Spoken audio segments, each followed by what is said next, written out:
This is the Roller Coaster Podcast, and I'm your host, Lucy Q.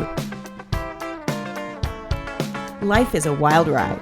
It has twists and turns. It's scary, exciting, and downright fun. So throw your head back, arms in the air, and come along with me for the ride. Life is like a roller coaster, baby, baby. I wanna ride. Before we get started, check out nectargrowth.com.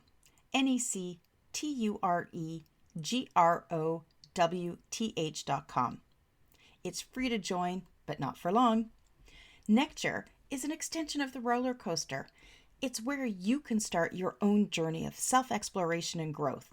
In Nectar, you'll find different topics of interest, daily blogs, affirmations, journal prompts, and you can connect with some of the fantastic coaches that have been on the roller coaster.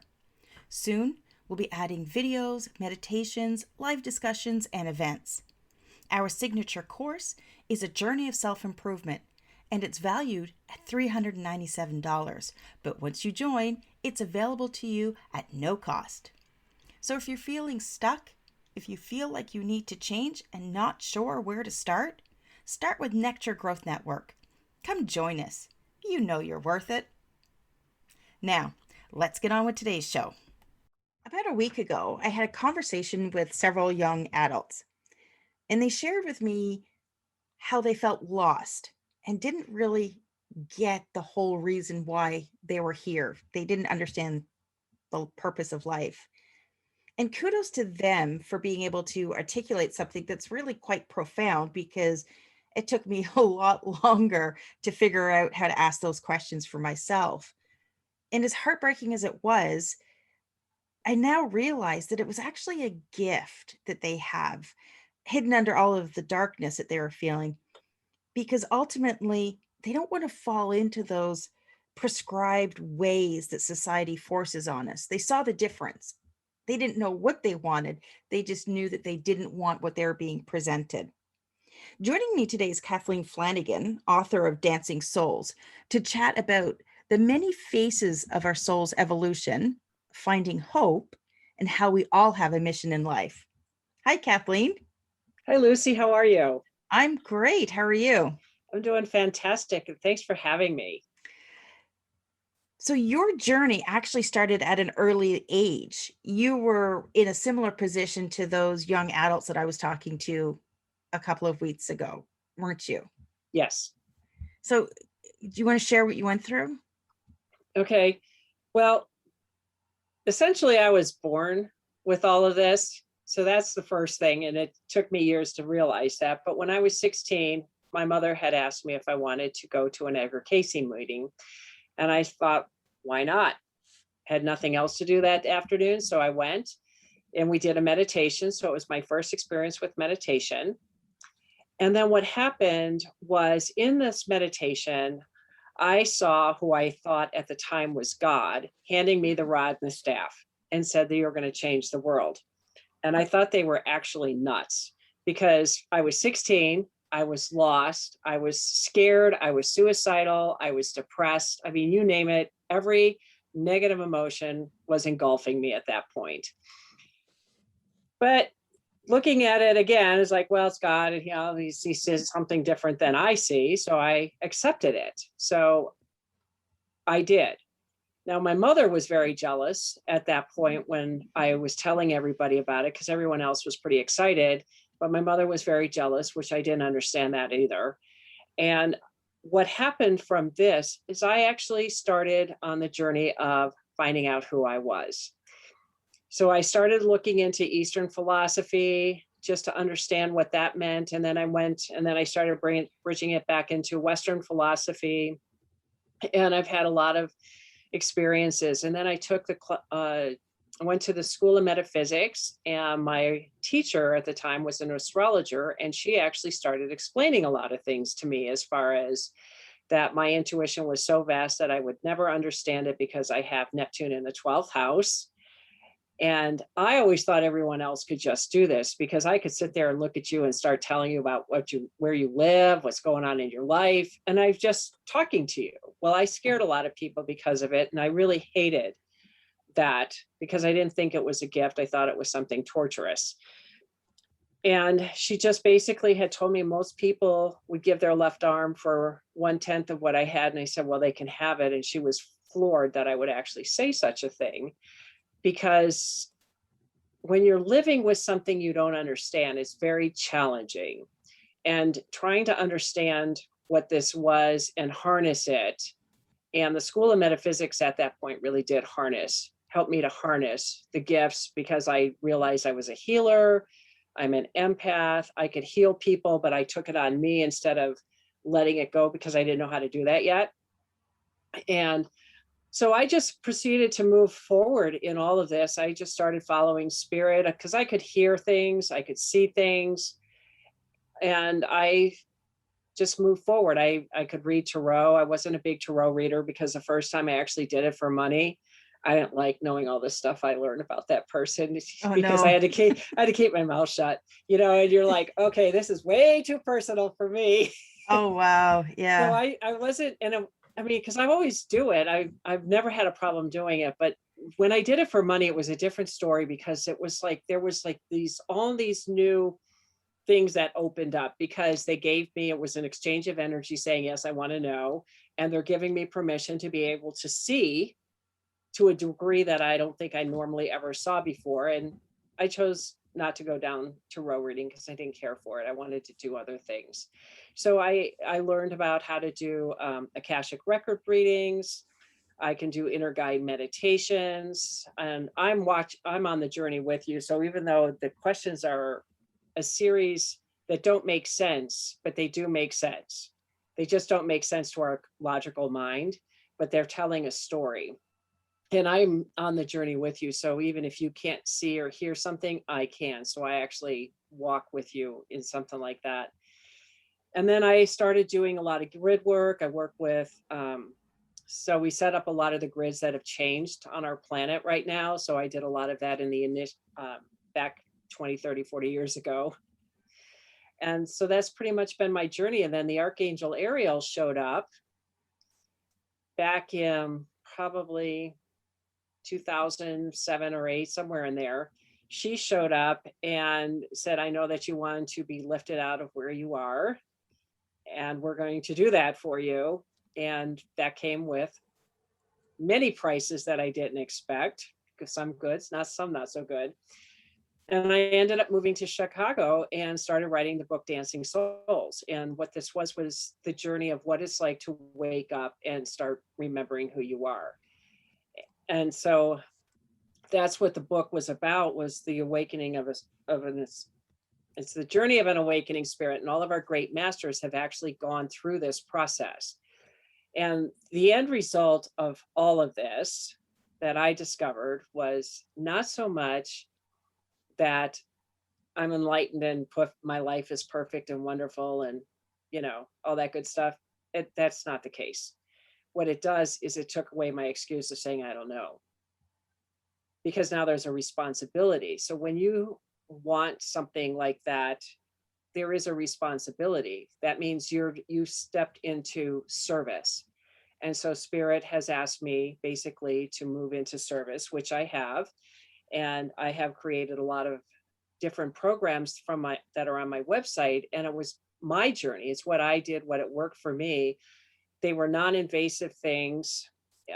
I have done so much work on myself that I have brought a lot of light inside my body, because as young adults, and if we have come from traumatic childhoods, which I did, not understanding, my parents didn't know anything. I was traumatized on many, many levels and I didn't know who I was, and basically told that, you're taking up space on the planet. Why are you alive?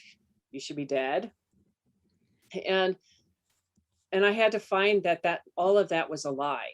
And that's what the biggest thing I learned is how many lies were given to me and told to me that I took on and believed, even though I didn't think I did, I actually did, because of the way my life was going. Kathleen, there's so many points in there that I want to dive in and explore. I don't even know where to start. Let me first ask you, you made reference to spirits Mhm. and the archangels that come and visit you. Do you see them? Do you feel them around you? How does that connect with you? It all depends. Sometimes I can see them in an etheric place. Sometimes I feel them, but I can hear them. And I just seem to know what their signatures are because we know each other through our energy patterns. So spirit doesn't see us, they see us through energy. And that's how I see them. And with the Archangel Ariel, when I came back from Yellowstone, I actually went to a psychic who, she charged a lot of money. She didn't charge me a lot, but she charged a lot of money for the services because she was really, really good. And what she did is she actually channeled the Archangel Ariel for me. And what an experience. I was sobbing through this whole Wow. experience. I was sobbing. And she's like, no, I honor you. And you're like, what? How do you mean you honor me? No, no, no, no. And what I realized is that, yes, it was an honor, but they can't do anything. They need us. They need the physical form of us to do something. And so that was, I think, the biggest thing. And Ariel had said that I was eventually going to not need her, and the things that I'm doing will take on my personality. She was just teaching me and how to bring something Starting new to the point. planet. Yeah. Right. Yeah. And when you say you hear them, because this is always the thing that gets me. We all have that. Well, I assume we all have it. I don't know. But I talk to the person in my head. How do I know the difference between if it's my own thought or a spirit is trying to communicate with me? Ask. Simply ask. And I maybe it's because I just don't want to believe what I'm hearing. That's There's part of because I it. know, and I know I'm asking this because there's people out there that they think they know, but they're too afraid to say anything because, I mean, what are you going to do? Come down at breakfast one day and say, "Oh yeah, I had a great conversation with Archangel Michael." Like people are going to go, "Whoa, what are you doing?" I actually have people that are kind of like that. So Oh, it's not unusual for me. but I mean, and that's it, is that, if you're coming, like I'm coming from a place where, sure, my family was religious. We went to the Anglican church. I don't consider myself religious, but I consider myself very spiritual. I'm not one for labels because I believe that there's value in so many different messages out there. So there's been times when I thought, I'm pretty sure somebody was saying something, but it's almost like I don't want to believe it because it scares me. Well, you just hit Does it. that make sense? Yeah, you hit it. It scares the living crap I out of me, to be perfectly honest. well, of course it does, because that means they're reaching you because you're asking. So they're reaching back to let you know that they're hearing you and they're going to help you. Now, the next question is, how committed are you to that? Because once you commit, they're going to send you on a whirlwind. And I think I did inadvertently commit. And the whirlwind they're sending me on is a new, I don't know what the term to use it for, business product platform, um, to help lots of people heal. I guess that's as good as my answer is going to get right now. Um, and you're right. I'm sitting here, and it was through talking with another guest I had. Um, I was telling her about this idea, and I said, "Oh, it's too big, Bill. I can't do it." And she's like, "No, you don't understand. They gave you this idea because it's your responsibility to bring it to the world." She's Uh, absolutely right. and it's a scary place to be. It's very scary because when I wrote the book, I can't tell you how many times I thought the book was changing and morphing into something other than what I originally thought. And I kept saying, this is too big. And it's in the book. I put this stuff because this is when you're moving into your greatness, things are too big. They feel too big because we are so small in our thinking, and we have minimized who we are when we're not that at all. And I think that was when I started to just accept that, and realize, because you will be shown that you're the only one who could do this. You will be shown that. And I realized that when I wrote the book, there were times of nobody could bring this but me, nobody. And you just know. Yeah. And that goes back to your previous comment about remembering who you are. It's, and that's because, depending on your own belief system, but I believe that we come here with a purpose. You referred to the Akashic records, so we plan our experiences here.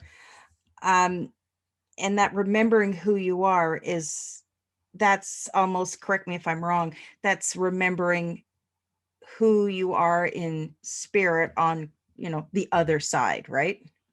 Yes.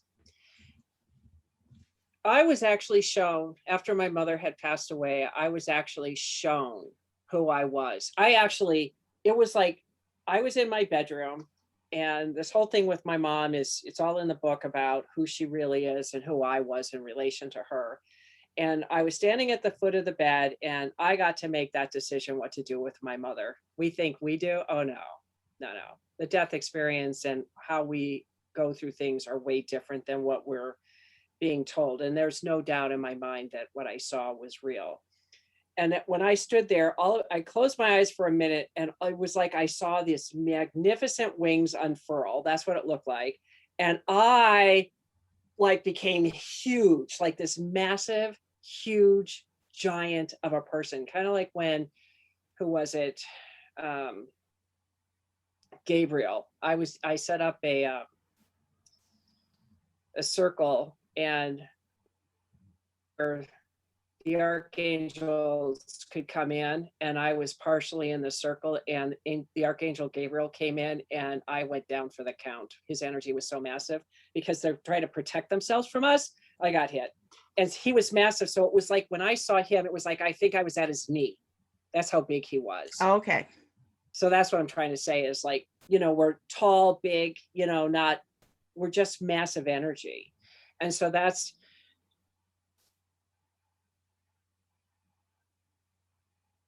I think that's pretty much it. You just have to know who you are. And when I saw that, I embraced it in a way that I never embraced that before, because it was finally okay.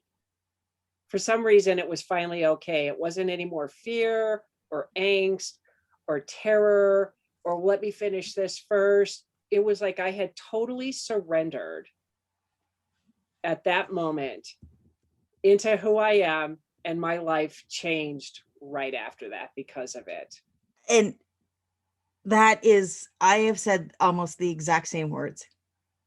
I went through a rough spot. I call it scraping the bottom of shit barrel. And it was in those dark moments I called out to the universe, just give me one thing. What do I do? And sure enough, it answered. The universe answered. And that started me on this journey to where I am now. And I had no clue who I was. And this happened in 2017. I was 44. That's a long time to wait and figure out who you are. But that was my journey. I don't, we can't beat ourselves up for what we figure out when about our lives, because it comes up exactly when it's supposed to come up. And you made that decision. Yes. Nobody else made that decision for you. You have a plan. When you come down here, you have a plan. And I can tell you, when I was in my 20s, I had this dream, and I was at this finish line, and it's like my guys were right there. And I was like one step behind where I wanted to be at a given moment in time. And I was so angry at myself. I'm like, I'm only a step away. And I was like yelling at them, but I was so mad at myself. So yeah, we plan when we're going to have these experiences, and our guides help us to accomplish them at that point. And I think the dream was trying to tell me, yes, you're on schedule. You're a step behind of where you want to be, but we don't have any judgment on you. Well, we are exactly where we're supposed to be, but everything changed when you have that moment of complete surrender. Yeah. That's when does. it complete changes.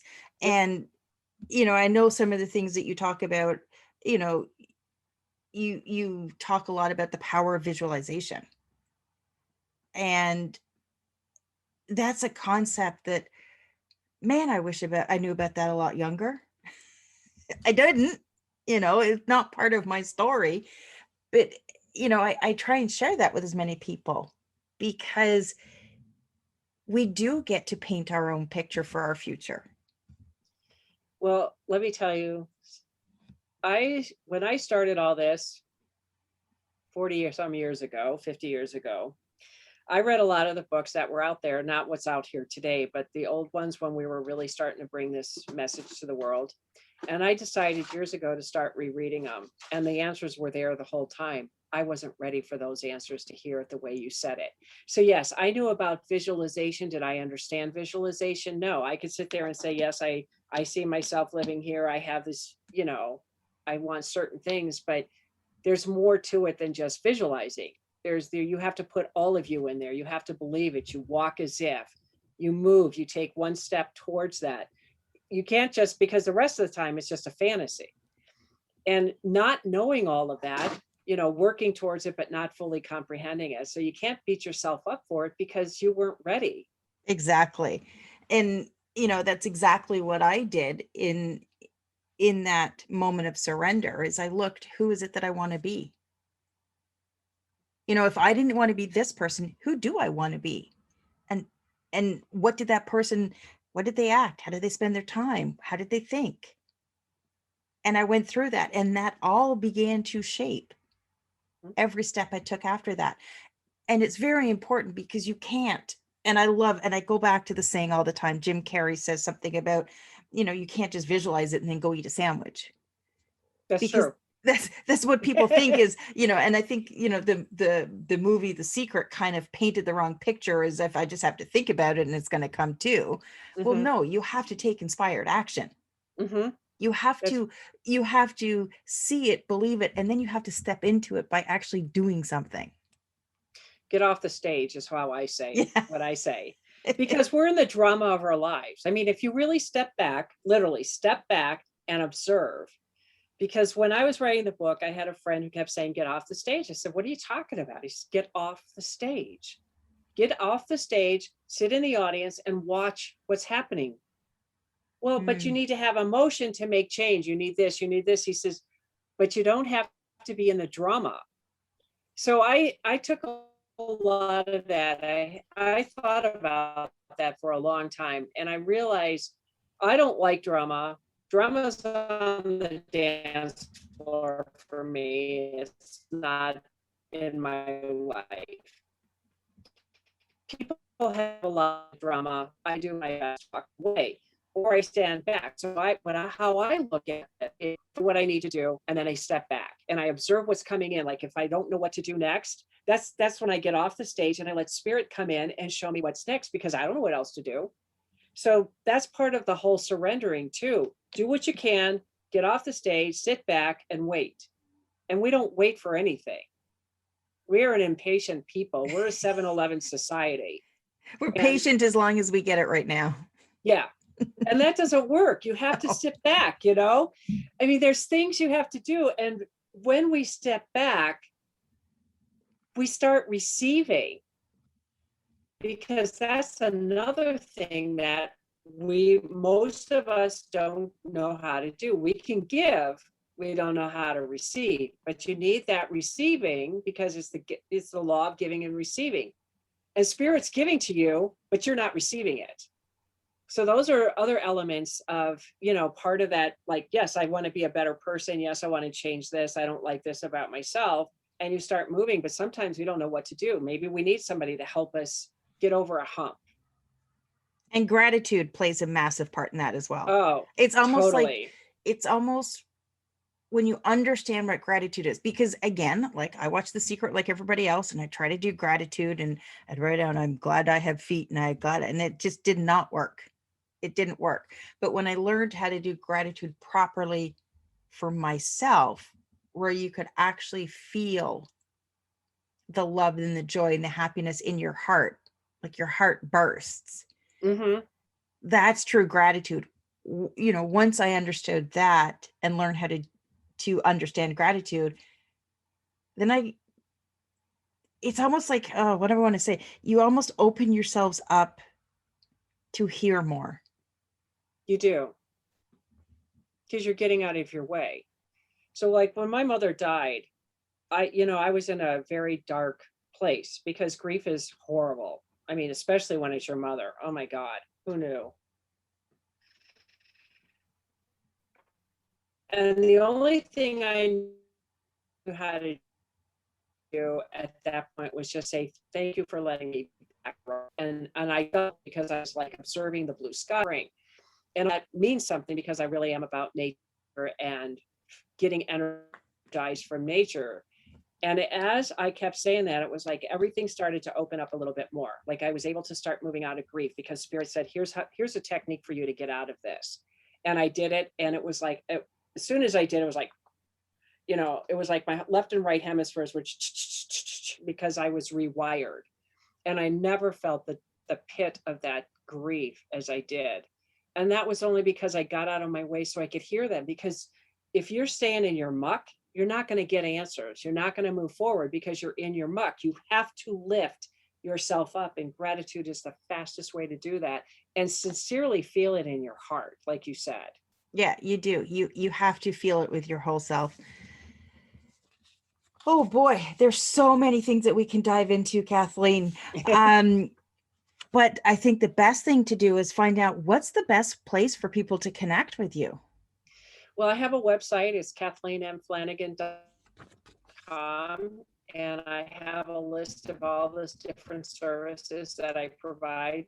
So I have a lot of YouTube videos of little quick tips of how to move through a book. My book is on there, so you can get the book there, and it's also on Amazon. My social media page is on Facebook is Kathleen M. Flanagan Coach, and then Instagram is KathleenM.Flanagan. If you are looking at connecting with Kathleen, make sure to check out the show notes. I'm going to have all of her links in there. And Kathleen, thank you so much for joining me today and sharing your story. Well, thank you, Lucy. It was really a lot of fun being here. Thanks for listening to this episode of the Roller Coaster Podcast. Want to chat or share your ideas about today's show? Pop me an email at hello@therollercoasterpodcast.com. Don't forget to connect with me on Facebook and Instagram at The Roller Coaster Podcast. Our theme song, Roller Coaster, was performed by The Lucky Setback. Audio editing by the one and only Jeff Quigley of Quigley Creative. Life is like